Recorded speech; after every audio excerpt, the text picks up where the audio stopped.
So, Senator, first and foremost, let's just get your general reactions to what we saw in the Oval Office today between President Zelensky, President Trump, and Vice President Vance. Well, first of all, I think we have to actually reflect as to how we got here. Obviously the missteps by the previous administration, I think really led to why we're finally here. And there's no plan that's been put forward by Biden. He was supporting him, but what was the end game? We never knew what the end game was. Was the end game just to keep giving more and more and more money? We've already given hundreds of billions of dollars. So at what point, do we stop it? So President Trump, as you know, made a pledge that this would be one of the cornerstones to end the war, and he's being very aggressive in that. And I thought what we saw was really Zelensky, somebody who's been under fire and in war for 3 years, and President Trump, who was under lawfare for 4 years, two strong men kind of going at it. And I think it was important for the American people to see that the president is serious.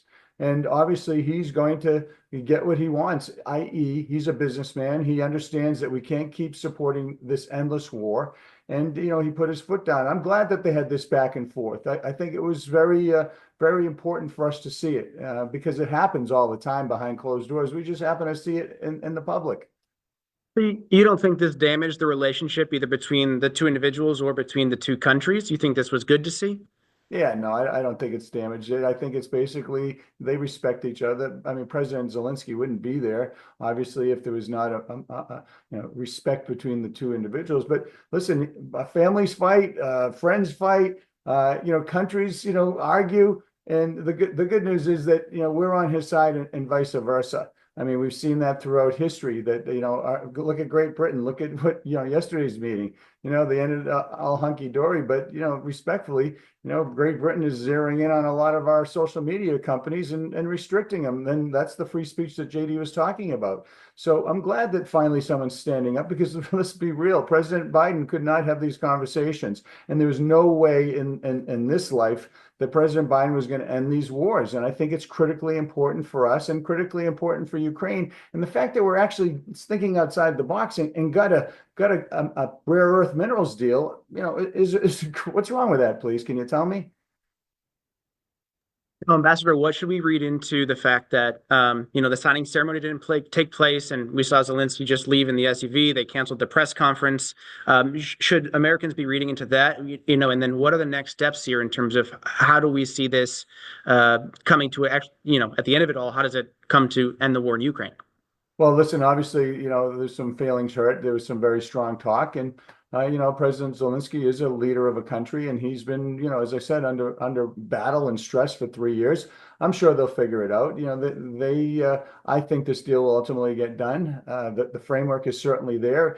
By us doing that, we will have a presence there. That's the security guarantee, along with our European allies, that I think he's looking for. I don't know if he's really thinking it through. If we have an agreement and our people are there and our companies are there and we're investing, that's a security agreement in itself. That's something he never had before. And I think that's really critical. Will it get done? Yeah, listen, I certainly hope it will, but I'm anticipating it will because, President Zelensky, he gets a lot of his munitions from us. And as President Trump said, Obama gave him sheets and Trump gave him javelins. So that says it all right there for me. And then lastly, appreciate your time today. Do you think that President Trump respected Zelensky's toughness, so to speak, in the office? Does he react to that? Well, you've obviously spent time with President Trump. Is that, does he like that in meetings, or do you think that came off the wrong way and was maybe the wrong strategy for Zelensky to take in that Oval Office chat?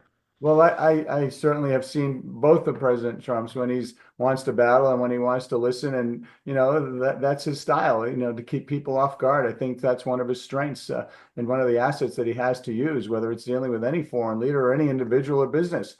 That being said, I don't know what the strategy was. Obviously, I wasn't there, but I had a sense that Zelensky would come in kind of thumping his chest a little bit. And, I don't know if that was necessarily the right approach, but I know that President Trump also respects the fact that, you know, he has a position and he's fighting for his country. I mean, as I hate to keep referencing back to what happened with the UK yesterday, but, you know, he said, you know, we love Great Britain. We love them. We love the UK. Okay. We have this strong and long relationship. Well, listen, we care very deeply about Ukraine too, else we wouldn't have given them all the monies and guidance and everything that we've done. So there's a relationship there. It's not going away. But, you know, it needs to be, I think, really hammered out properly, you know, like adults. And, you know, let's go battle and let's have that conversation. Then let's get the job done.